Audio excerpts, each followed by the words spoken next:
का आंदोलन है, क्या करते हैं? आज हमारे बांदा के सभी युवा साथी, छात्रगण और तमाम समाज सेवी मिल करके जो दिल्ली में जंतर मंतर में वहाँ के जो अनशन शांतिपूर्वक अनशन कर रहे थे और संसद मार्च कर रहे थे, जाने के लिए निकले थे, वहाँ पर जिस बर्बरतापूर्ण प्रकार से लाठीचार्ज की गई, उसी को लेकर के आज हमारे बांदा के साथियों ने, युवाओं ने, छात्रों ने ये प्रदर्शन किया। वहाँ से राफेलकर ग्राउंड से, बाजार से, यहाँ से होते हुए, रोडवेज होते हुए कचहरी में आए, जिलाधिकारी महोदय को ज्ञापन दिया है। उन लोगों की मांग है और हम उन सबकी मांगों को समर्थन करते हैं कि जो प्रधान शिक्षा मंत्री हैं धर्मेंद्र प्रधान, प्रमुख मांग ये है कि उनका इस्तीफा लिया जाए। लेकिन ये हठधर्मी सरकार और हठधर्मी प्रधानमंत्री कह दिया जाए, जो कि अनपढ़ है, इनको पढ़े लिखे तो है नहीं, तो इनको जानकारी ही नहीं है।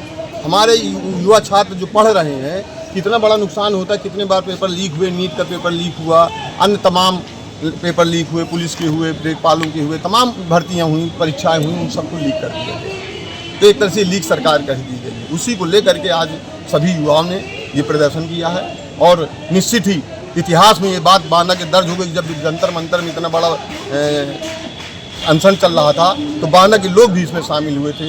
इसलिए हमारे युवा साथी बधाई के पात्र हैं और इनकी मांगों के साथ हम पूरा इनको समर्थन देते हैं। कहते हैं कि अब ये छात्रों का आंदोलन है, राजनीतिक पार्टियों ने हाईजैक कर लिया है। ये भाजपा की चाल है।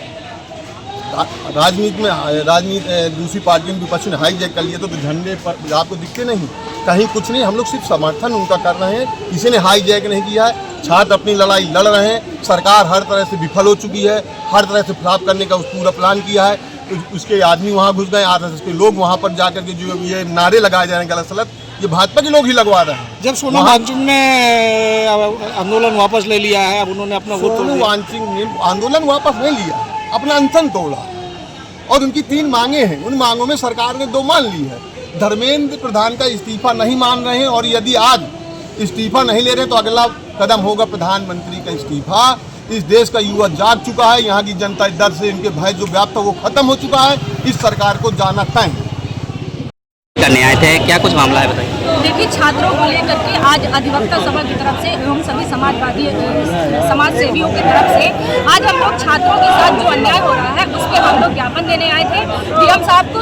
और आप देख रहे हैं कि लगातार इस जंतर मंतर में दिल्ली के महिलाओं के साथ पुलिस प्रशासन के द्वारा बैड टचिंग की जा रही है और महिलाओं के साथ अभद्रता की जा रही है, महिलाओं को मारा जा रहा है, बेटियों को मारा जा रहा है। वहाँ छात्र नौजवानों को ऐसे घायल कर दिया गया है, किसी के माँ बाप को पता नहीं है, किसी के परिवार को पता नहीं है। लगातार भारतीय जनता पार्टी की सरकार छात्रों का शोषण कर रही है, महिलाओं का शोषण कर रही है और रोजगार देने का काम नहीं कर रही है और लगातार छात्रों का उत्पीड़न करने का काम कर रही है। मेरा नाम गुनगुन गुप्ता है, नाम active public speaker in state level. और मैं इस बार गवर्नमेंट से बहुत ज़्यादा डिसअपॉइंटमेंट हूँ कि मोदी जी अभी भी अकाउंटेबिलिटी क्यों नहीं ले रहे हैं। वो सिर्फ मिडनाइट पे रील्स डाल रहे हैं कि फ्रेंड्स, क्या उनके फ्रेंड्स की उम्र के फ्रेंड्स बोल रहे हैं हमें, उसके बाद हम पे लाठीचार्ज करवाई जा रही है। दिल्ली पर मेरे कजिन्स गए हैं, वो बता रहे हैं कि एक लड़की के नाक में इतनी खराब उन्होंने डंडा मारा कि उसकी डायरेक्टली इमीडिएट मुझे इमरजेंसी में एडमिट करवाना पड़ा।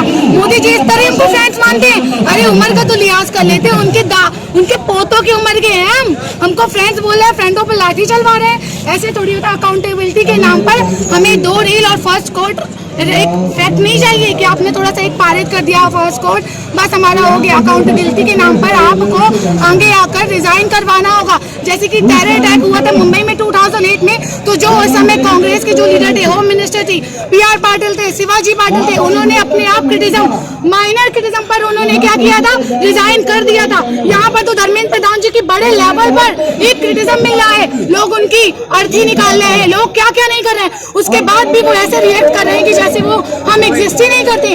तुम हमारा खाते हो। लोकतंत्र का मतलब होता है every government employ is a employ of the public. वो हमारा खा रहे हैं, उनको हमारी बात सुननी होगी। ये क्या डिक्टेटरशिप चला रखा है? अगर आप डिक्टेटरशिप चला रहे हैं तो उसको भी अच्छे तरीके से चलाइए। जैसे चाइना एक डिक्टेटरशिप कंट्री है, लेकिन उसका एक डेवलपमेंट आप लोगों ने देखा है कि वो कितनी डेवलप है। यहाँ पर आप डेमोक्रेसी के नाम पर हमें क्या दे रहे हैं? गंदा पानी, गंदी एयर, गंदा हर चीज, गंदी रोड, टूटी रोड, वर्स्ट एजुकेशन मिनिस्टर उसे बनाना चाहिए जिसे 10 साल का एजुकेशन का अधिकार हो। हम यहाँ पर पढ़ लिखे, मैंने धर्मेंद्र प्रधान जी के पुराने इतने सारे वीडियो देखे हैं, उन व्यक्ति किसी को बोलना भी नहीं आता है। ऐसे कोई बोलता है एजुकेशन मिनिस्टर को एजुकेटेड होना चाहिए, तब उसे एजुकेशन मिनिस्टर बनने का अधिकार होना चाहिए। अनपढ़ों को बैठा ले आप लोग, फिर उम्मीद कर रहे हो कि एजुकेशन में अभी पेपर लीक नहीं होंगे। Thank you.